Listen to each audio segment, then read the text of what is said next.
Hello and welcome to Archaeobotany with Agri-History. In this episode we'll cover the timeline of cereal and pulse domestication in West Asia, using materials that have been dated between 17,000 BC and 5,500 BC. The plants found in this region that will be studied by this paper I'm referencing will include the cereal species, einkorn wheat, emmer wheat, hard wheat, bread wheat, 2-row barley, 6-row barley, and rye. The legumes would include chickpea, grass pea, lentil, lupin, pea, broad bean, and bitter vetch. The fruit and nuts used will be almond, caper, hackberry, carob, cornelian cherry, hawthorn, fig, walnut, olive, pistachio, cherry plum, pear, oak, blackberry, and a jujube species called Christthorn. And the oil and fiber crops mentioned will also be listed, specifically flax. Let's get started. Using materials dated between 17,000 BC and 8,500 BC, the earliest known sites that have pulse and cereal remnants in Southwest Asia come from the Middle and Upper Paleolithic deposits in northern Israel. They have found carbonized peas that were found to be dated between 60 and 50,000 BC at Cabera Cave. They also found a single carbonized emmer seed dating to be around 31,000 BC. The peas are likely wild gathered based on current archaeological evidence, but the paper is less certain about the grain variety. In the archaeological site Ohalo 2, on the southwestern shore of the Sea of Galilee, a multi-species food plant assemblage was found that was dated to 17,000 BC approximately. This plant assemblage was likely a small landfill of some sort. Amongst what was found in that area included several species of large grain grasses, including wild barley and wild emmer. Other species found at heap included wild lentil, wild almond, wild pistachio, some acorns, some wild olives, pears, and grapes. In yet another site called Giat 6, which is found in central Jordan, that was dated to around 14,000 BC, they found various remnants of different seeds of chenopod, sedges, and grasses, some of which may have been used for food purposes. In various dig sites in the Levant, dated to around 10,500 BC, found larger settlements than what was in earlier periods, i.e. tribal areas that go up to 5,000 square meters in one area. These areas seem to have some stone-built structures, possible storage pits, and some pounding/grinding equipment, as well as primitive cemeteries. They also found a greater level of oak pollen in that area, indicating that the oak forest population was growing at that time.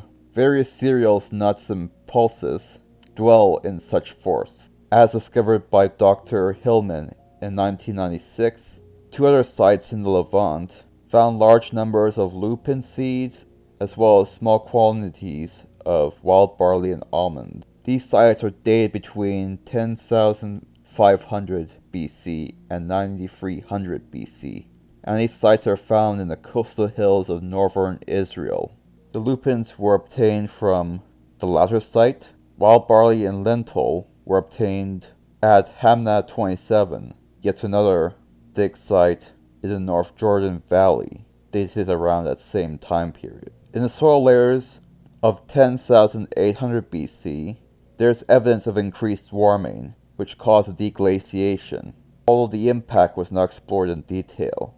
But by 9,300 BC, there's geological evidence of a cooling period, and the researchers are speculating that it's around this time that the incentives for cereal and pulse domestication would have been in play.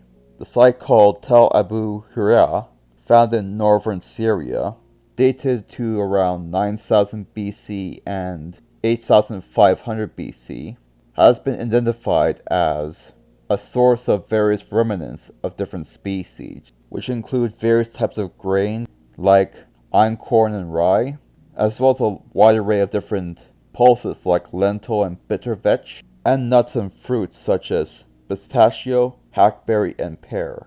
However, the specific morphology was not found, so they're unable to confirm whether or not it's domesticated or not. Now onto the sites that date between 8500 BC and 7500 BC. During this time period, the first evidence of ruminant animals first appeared. This time period also included the first appearance of rectangular/square architecture, as well as more complex funeral and ritual practices based on archaeological evidence. The earliest clear indication of ruminant animal domestication comes from around 7000 BC at the Ganja Dara site in western Iran, and there was a goat ruminant, indicating that the first animals we domesticated for livestock purposes were goats. It is speculated that the domestication event resulted from people overgrazing existing wild game, incentivizing the progenitor form of farming. Other sites dated between 7500 and 6500 BC had plant assemblages that showcased domesticated forms of two-row barley, and in another site dated around 7000 BC, they found the two most common grains in that area were domesticated barley and domesticated wheat, specifically emmer wheat. In the same site, they also found small amounts of einkorn wheat. In similar areas that date around 7000 BC, they had also found remnants of fully domesticated six-row barley and fully domesticated wheat, although not hard wheat. And in the site called Kan Hasan Free in western Turkey, they found remnants of domesticated rye. Amongst these areas, it was found that pea had the widest distribution in the wild, while bitter vetch and chickpea seemed to be restricted to the Levant region and Turkey, and broad bean was only found at northern Israel. It's been thought that pulses were widely cultivated and domesticated at this time, but there's only 3 sites that showcase any evidence of domestication. For peas, domestication evidence is found at the Kayono site. This is dated to 6700 BC.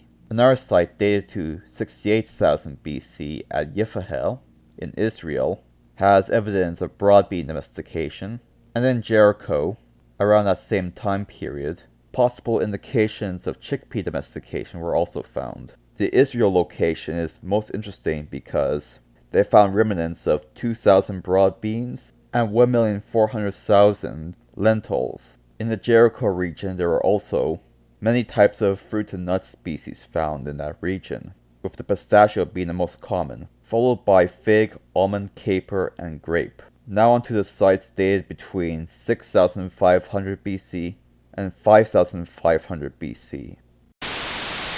By this time period, evidence of both sheep and goat farming were able to be found, and by 6000 BC, evidence of pig and cattle farming were also discovered. First in Turkey and southern Syria.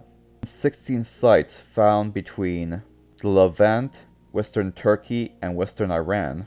Different plant assemblages were found. The range of grains was similar to that of the previous section of centuries, although hard wheat was also found in that area as well, and wheat became the second most common grain in that region, based on the findings of these digs, although neither of these species were found in ancient Iran or Iraq. In the dig site Tel Abu Hura, I'm definitely mispronouncing that name, but domesticated rye was found in that area, but is not found anywhere else. The most significant evidence of domesticated forms of pulses show up here, with domesticated forms of pulse species such as lentil have been found at the Tal Ramad site and have been dated to 6400 BC. Domesticated peas were recorded in the Tel Borks site, with various types of pea being very common in many different sites in Syria, Turkey, and Iraq. Bitter vetch has been reduced in findings in this time period, being found mostly in Turkey. And as of right now, chickpea has only been found in the Tel Ramad site, with no traces of the broad bean in these layers. Greater levels of flaxseed were also found in these dig sites, and its domesticated form dated around that same time period was also found in Tel Ramad. The range of fruit and their commonality remained unchanged at this time, once again based on similar findings from these digs. Well, that concludes my video. The paper I reference is called Charting the Emergence of Cereal and Pulse Domestication in Southwest Asia by Dr. Andrew N. Gennard at the University of London. Thank you for watching.